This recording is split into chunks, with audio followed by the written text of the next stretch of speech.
어둑어둑한 새벽 안개가 형주의 강물 위를 천천히 감싸고 있습니다. 1800년이라는 시간이 흘렀지만 이 강변에는 여전히 한 남자의 이름이 유령처럼 떠돌고 있습니다. 관우자 운장 하동해안 출신의 망명자이자 후한마을 최고의 무장이라 불리는 사내의 이야기입니다. 여러분은 관우라는 이름을 들으면 무엇이 가장 먼저 떠오르시나요?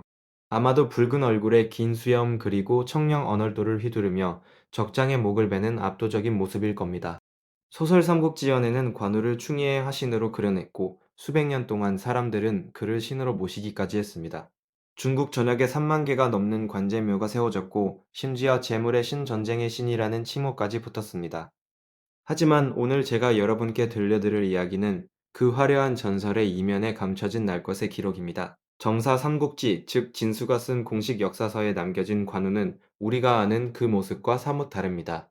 천하를 진동시킨 용맹 뒤에는 스스로를 주체하지 못하는 오만이 도사리고 있었습니다. 동맹의 혼담을 모욕하고 공을 세운 노장을 늙은 병졸이라 깔보며 결국 자신의 성격이 부른 파국으로 쓸쓸히 목숨을 잃는 비극적 결말까지 이어집니다.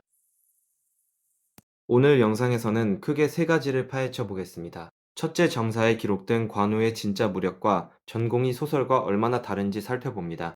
둘째, 관우의 오만함이 어떤 사건들로 드러났고 그것이 촉한의 운명을 어떻게 뒤흔들었는지 분석합니다. 셋째, 형주 함락과 맥성의 최후가 정말 관우 한 사람의 잘못인지 아니면 구조적인 비극이었는지 따져보겠습니다. 자, 그러면 1800년 전 그 피비린내 나는 전장 속으로 함께 들어가 보시겠습니다. 소설 속 관우는 술이 식기 전에 화웅의 목을 베고 오관을 돌파하며 육장수를 참한 전설의 무신입니다. 하지만 정사를 펼쳐보면 이 이야기 대부분이 나관중의 창작이라는 사실에 놀라게 됩니다. 화웅을 벤 것은 관우가 아니라 손견휘하의 장수였고 오관참육장의 극적인 여정 역시 역사 기록에는 존재하지 않습니다. 그렇다면 정사에서 관우의 진짜 전공은 무엇이었을까요? 200년 봉 관도 전투의 전초전이었던 백마 전투에서 관우는 조조군의 선봉으로 출전합니다. 그리고 만군 속에서 원소의 맹장 알량을 단숨에 베어버립니다. 수만 명의 적군 한가운데를 뚫고 들어가 적장의 목을 벤 것인데 정사에 기록된 이 장면은 소설보다 오히려 더 충격적입니다. 진수는 관우전에서 관우가 알량의 깃발 아래로 달려가 그 멀리를 베고 돌아왔는데 원소의 장수 중 누구도 감히 막지 못했다고 적어 놓았습니다. 이것이 정사에 기록된 관우의 유일한 1대1 참수 기록이며 바로 이 한 번의 돌격이 관우를 만인지적이라는 전설의 반열에 올려놓게 됩니다. 조조각과 염홍주유 같은 당대 최고의 인물들이 하나같이 관우를 두려워하거나 경계했다는 기록이 정사 곳곳에 남아 있습니다. 특히 염홍은 송권에게 관우는 용맹하고 군사를 부리는 재주가 보통이 아니라서 정면으로 대적하기 어렵다고 직접 경고했습니다. 조조 역시 관우를 자기 편으로 만들기 위해 한수정후라는 높은 직위를 내리며 온갖 정성을 쏟았지만 끝내 관우의 마음을 돌리지 못했습니다. 여기서 주목해야 할 점은 관우를 높이 평가한 이들이 대부분 직접 그와 싸워봤거나 함께 일해본 사람들이라는 사실입니다. 전장에서 그의 칼바람을 직접 느낀 자들이 입을 모아 그는 위험하다고 말한 것이니 이것이야말로 가장 정직한 평가일 겁니다.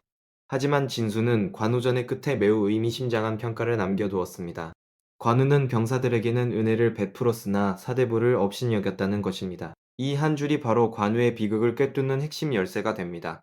관우의 오만함이 가장 극적으로 드러난 사건은 219년 유비가 한중왕에 오르면서 벌어집니다.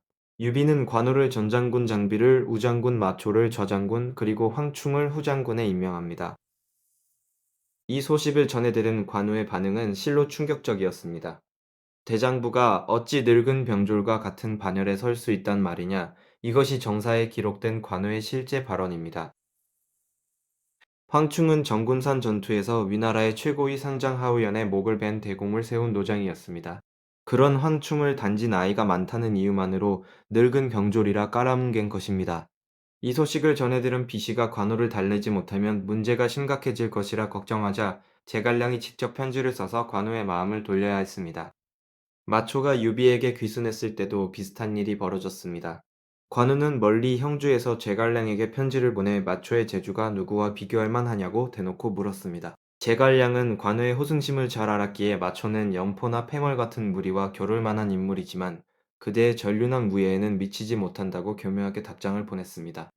관우는 이 편지를 받아들고 흡족한 표정으로 주변 사람들에게 돌려보였다고 정사는 기록하고 있습니다. 자기보다 낫다는 확인을 받아야만 속이 풀리는 이 성격이 훗날 어떤 재앙을 불러오게 될지 아무도 예상하지 못했을 겁니다. 관우의 오만이 가장 치명적인 결과를 낳은 사건은 바로 손권과의 혼담 거절입니다. 손권은 자신의 아들과 관우의 딸을 혼인시키자며 사신을 보내왔습니다. 당시 촉과 오의 동맹은 위나라에 맞서기 위한 생명줄과도 같았습니다. 외교적으로 매우 민감한 이 제안을 관우는 어떻게 처리했을까요? 정사의 기록에 따르면 관우는 손권의 사신을 꼬집고 모욕한 뒤 혼인을 거부했습니다. 소설에서는 범의 딸을 어찌 개의 아들에게 시집 보내느냐는 유명한 대사가 나오는데, 이 부분은 연애의 창작이지만 정사에서도 사신을 매도했다는 기록은 분명히 남아 있습니다. 물론 관우의 입장에서 변호할 여지가 전혀 없는 것은 아닙니다. 손권은 이전에 손부인과의 혼약을 통해 유비의 후계자 유선을 인질로 데려가려 한 전력이 있었습니다. 관우로서는 또다시 딸을 정략 결혼의 도구로 내줄 수 없다는 판단이 있었을 겁니다. 하지만 거절의 방식이 문제였습니다. 정중하게 사양하는 것과 상대를 모욕하는 것은 전혀 다른 차원의 이야기입니다. 이 모욕에 분노한 손권은 결국 염원과 육손에게 형주 침공을 명령하게 됩니다. 219년 관우는 위나라의 번성과 양양을 공격하며 생애 최대의 전투를 벌이고 있었습니다. 장마철 홍수를 이용해 위나라의 명장 우금이 이끄는 칠군을 수몰시키고 포로만 3만 명을 사로잡는 대승을 거둡니다. 위나라의 또 다른 맹장 방덕까지 참수하면서 관우의 위세는 중원을 되흔들었고, 조조는 수도를 옮기는 것까지 고려할 정도였습니다. 하지만 바로 이 순간 등 뒤에서 칼이 날아옵니다. 여몸은 병사들을 상인으로 위장시켜 배에 태우고 형주의 수비를 무력화시킨 뒤 기습적으로 강릉을 점령합니다. 관우가 믿었던 미반과 부사이는 싸우지도 않고 항복해버렸습니다. 앞에서는 위나라의 서왕이 12개 부대의 지원병을 받아 반격해오고, 뒤에서는 오나라가 본거지를 삼켜버린 것입니다.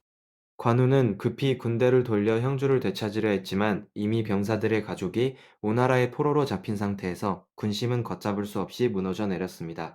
수만이었던 병력은 순식간에 수백으로 줄어들었고, 관우는 아들 관평과 함께 맥성이라는 작은 성에 몰리게 됩니다. 219년 12월 관우 부자는 맥성을 탈출하려다 오나라 복병에 사로잡히고 참수당합니다. 천하를 진동시켰던 만인지적의 마지막은 너무나 허망했습니다.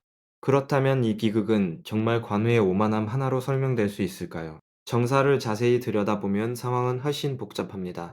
유비는 이주를 정벌하면서 형주의 주력 장수와 참모를 대부분 데려갔고, 관우에게는 2성급 인력만 남겨주었습니다. 상용에 주둔한 유공과 맹달은 서로 군악대를 두고 다투느라 관우의 지원 요청을 무시했습니다. 교조는 관우 한 사람을 상대하기 위해 우금 방독 서왕 장료 하우돈까지 동원하고 해남 전선을 텅 비우면서까지 병력을 투입했습니다. 유비 세력에서 관우가 받은 지원은 조조가 부하 장수들에게 쏟아부은 지원과 비교하면 하늘과 땅 차이였습니다. 어쩌면 관우의 진짜 비극은 너무 뛰어났기 때문에 모든 짐을 혼자 져야 했다는 데 있는지도 모릅니다. 하지만 그럼에도 불구하고 역사는 냉정합니다. 아무리 뛰어난 무력도 아무리 충성스러운 마음도 자만이라는 독이 한 방울 떨어지면 모든 것이 무너져 내릴 수 있다는 사실을 관우의 생애는 너무나 선명하게 보여줍니다. 진수가 남긴 사대부를 업신여겼다는 한 줄의 평가는 1800년이 지난 오늘날에도 여전히 묵직한 경고로 남아 있습니다. 능력이 출중할수록 겸손해야 한다는 것, 그리고 혼자서는 아무리 강해도 세상을 이길 수 없다는 것, 그 쓰라린 교훈이 형주의 강바람 속에 아직도 떠돌고 있습니다. 여러분은 관우의 오만이 그의 잘못이라고 생각하시나요? 아니면 시대가 만들어낸 비극이었다고 보시나요? 그 답은 아마 우리 각자가 자신의 삶을 돌아볼 때 비로소 찾을 수 있을 겁니다.